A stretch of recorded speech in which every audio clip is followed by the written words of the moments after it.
What's The up? baby dropped My Brother's Keeper, Long Live G. That is a deep EP. It came out of nowhere. I wasn't expecting it at all, and I thought it was a good EP. What do you think about it? Yeah, this is one of them projects from the baby that I actually really, really enjoyed. Um, the thing about the baby that I think everybody has realized over time is that we have been waiting for the baby to really give us a different sound, which I think he has since done ever since people started complaining. You notice how the things that people used to complain about the baby about, you don't hear those rumblings anymore. The baby keeps rapping the same. Oh, the baby keeps saying that the same flow. And then he came out with Rockstar and everybody shut the fuck up. And then he came out with Blind and everybody shut the fuck up. And then he came out with was that other joint called Practice. Like there's a lot of songs that he switched up on his last project, which was called what was the name of that joint? The last album, the actual album. You know what I'm talking about. Anyway, yeah, regardless of the name, y'all know what I'm talking about. He was sitting on the damn baby on no, I said I'll say baby on. Blame it on baby. Isn't that the Blame name it of it? on baby. Blame it on Blame baby. it on baby. Blame it on baby. So he dropped that during quarantine. It consisted of Rockstar. I think all of the concerns that people had about the baby are gone.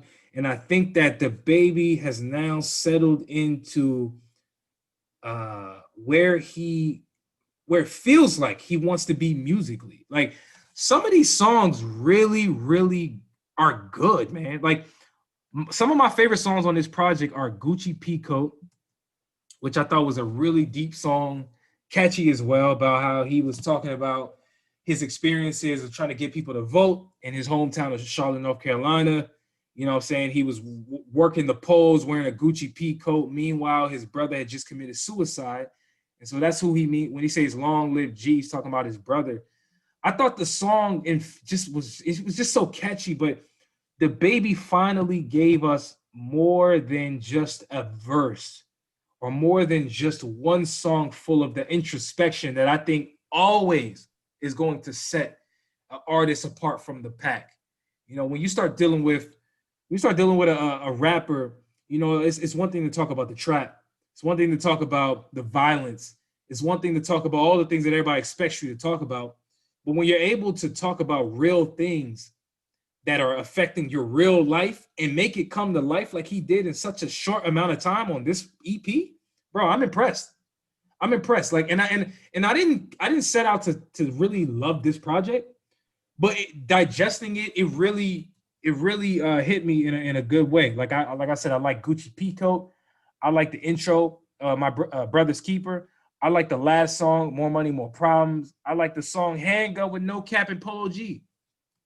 I like the song Shania. Like I think I damn near like every song except for the song featuring Tusi called Business, and I don't even like the one with Meek Mill. I'm not a fan of that joint. Um, but all in all, like I said, a short project. Um, Rest in peace to his brother, man. I know, man, it sounded like that really hurt him, and you can hear it in the music. And for somebody like the baby who is so aggressive in his music to tap into those type of emotions and sound authentic, yo, you got to give it up.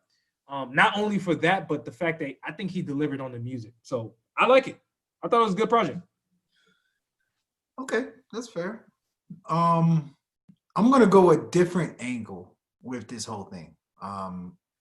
Obviously, I think the project is decent. It's pretty solid, I would say. But the growth that the baby has shown, I don't think gets enough credit. While I was trying to look for the name of the album, Blame It On Baby, I just kind of went through the baby's catalog. And on Apple Music, the baby's catalog goes far back as 2017 with the album called $1 Billion Baby. From 2017 to he blew up about 2019, right? Would you say like he blew up about 2019? I would say the top of 2019, Maybe the the top top or 19, spring, right? When he dropped Suge. Suge yeah, came with out spring, Suge right? No, Blame It and on Baby came out 2019, yeah. but And it was it around March, April, if I'm not mistaken. But yeah. to me, I think it's pretty astonishing to a lot of these artists have to go from nobody cared about me, literally in 2017, Billion Dollar Baby. Nobody was talking about me. Nobody was messing with me.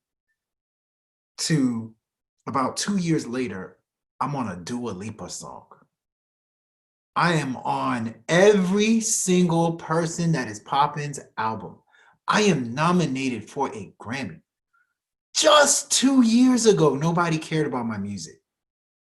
Like, I don't think we talk about what that does to your mental. You start not trusting people.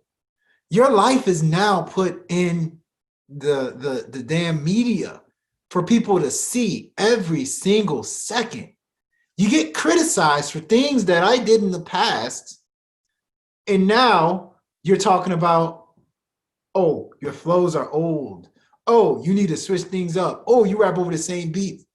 Like what Dababy has had to experience in the last 3 to 4 years is nothing short of crazy. And so, what I find so interesting about this album is for one of the first times, I actually cared about what he was saying. Like when Dababy came out with his first album back in 2017, do you think people cared about what he was saying? Do you think people cared about his life? Dababy has now become somebody that you actually care what he has to say. You actually care about his personal life. You have to actually care about what he's going through. And for one of the first times, because he did it on Blame It on Baby too, or not Blame It on Baby. He also did it on Kirk. Remember, he dropped like 3-4 albums in 1 year, or in less than 2 years. On Kirk, he really got personal. And on the intro, right? He's talking about his father that passed, which which is crazy. In 3 years, he blew up. His father passed. His brother passed, and people are telling you to switch your flow up. Like so much stuff, things are going to miles. And for him to still put out a body of work that was still continuing to show that he's still trying to grow as a human being, as an artist, and for him to be cared about to this level is astonishing to me. Like, forget the grade. C, B, whatever the hell you want to give it. I don't care about the grade. I'm more astonished at what he was able to do with that album, the purpose behind that album, and the fact that, damn, we care this much about this dude. We actually care about his well-being while listening to the album. It's everybody wants to talk, it's funny, everybody wants to talk about what the American dream looks like, right? Everyone wants to talk about the American dream is you have a nice house, you have a dog, you're making good money, you have a wife and kids and such and such and such. Why isn't this the American dream? A dude that 2-3 years ago was not cared about to a point where now he's the biggest dude, now got a Grammy nominated. Like, it's astonishing. His career can stop right now, and he had a successful career, point blank, period. I don't think enough people give him credit for that.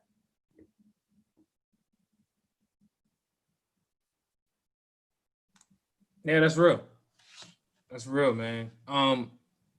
Yeah, no, I mean I agree with everything you just said, man. And like I said before, man, rest in peace to his brother and his dad and all the people that lost someone, man. Like, that to me was like the biggest thing. It was like, damn, for somebody to have lost someone close to him and like still be making music, to me that shows you the power of music, because while one person can be like, look at him trying to profit off of his own pain, why are you making music talking about your brother? You want to sell album? Like, I've heard people make these type of claims, and while I think they're stupid, I think everybody's entitled to their own opinion. Like, I understand why people are saying that, but I just think it's crazy to be able to muster up the artistic and the creativity that it takes to drop a project, not a song, not two songs, like a project covering the subject, man. It takes, number one, it takes a lot of hurt. It takes a lot of deep dive introspection. It takes a lot of courage, man. So shout out to him, man, because like I said, the project was actually good. But even if it wasn't, I was gonna say go ahead. personally, I think that's interesting point. I just wanted to say I think it's somebody that like wants to keep going. Like, you know, you don't want to mourn. Like, you want to keep going. You want to keep this wave going, which, you know, I get that. I get that. And I just hope that he finds the proper time to mourn, like, properly, you know. So that's just my opinion. I mean, this could also be a way of mourning for him. So, but yeah, you can't really tell people how to mourn, right? People tried to tell Tory Lanez how that he couldn't put out music, expressing his own side of the. And I know this is a completely different subject, but I believe when you're dealing with musicians, we're dealing with people who truly look at this like art. It's a form of expression. Music can be therapy for a lot of people. So, listen, man, if this was his therapy, more power to him. Like, I have respect. Yeah, man. I have respect for what he was able to do. Yeah, he got a lot of respect for me. He really did. He is one of the real ones. Did. Like, he's one of the realer ones in the industry. 100%, man.